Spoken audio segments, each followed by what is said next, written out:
I think a large part of what the law is designed to do, whether you agree with it ideologically or not, is to cover those uninsured. So I just want to know how many people in your district are we talking about? That is exactly the point. The point is that those who are uninsured right now will remain uninsured. Those who have insurance right now will lose their insurance.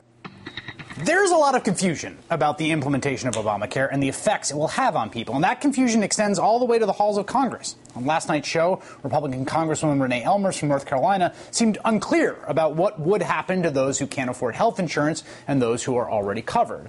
The basic tenets of the law are that millions without insurance will now qualify for Medicaid or be able to purchase individual insurance plans in newly created markets called exchanges, often with subsidies from the government. While for the overwhelming majority of those with employer-provided coverage, things will stay more or less the same. 4 days from the big Obamacare rollout of those exchanges, millions of people have no idea what the hell any of it means. And part of the reason why Americans are so confused about Obamacare is because the people talking about it literally don't understand it at its most basic fundamental level.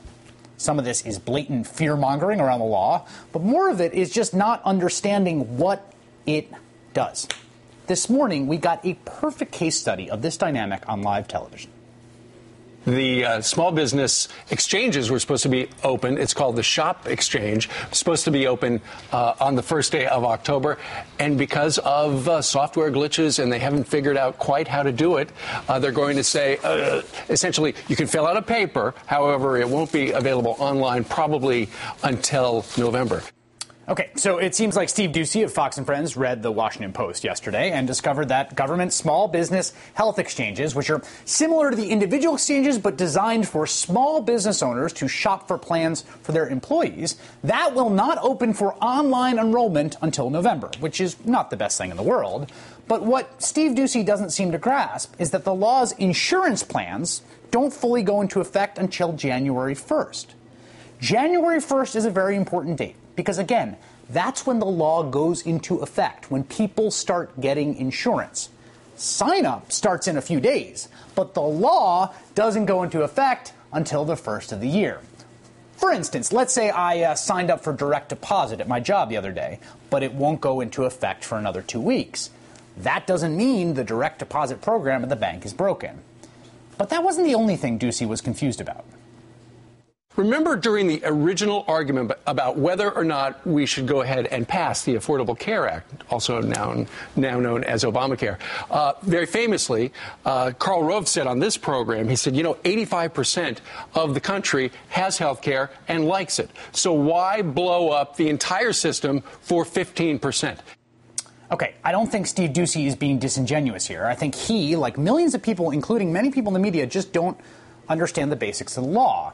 Obamacare does not blow up the entire system. In fact, the main thing the law does is deliver millions of new customers to the private insurance industry, which is kind of the exact opposite of blowing up the entire system. It's adding to the system.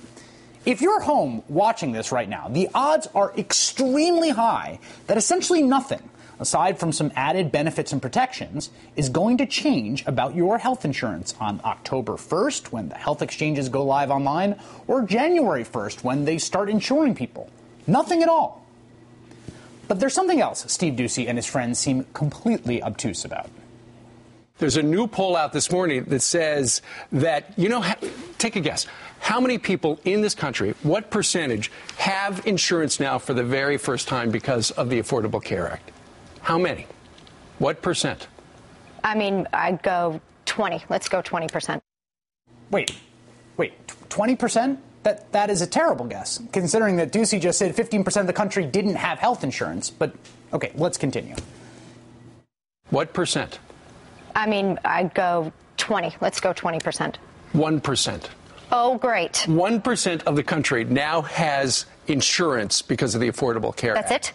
Yeah, we were told we're helping out 15%, but so far, just one. Yes, 1%. 1%, because the core of the law designed to insure the uninsured has not fully gone into effect yet. Remember? I just said this a few seconds ago. January 1st is a very important date because, again, that's when the law goes into effect.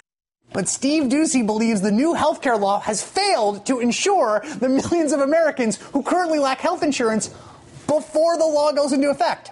That's like complaining you haven't gotten your hamburger yet from a restaurant that doesn't open until next freaking week.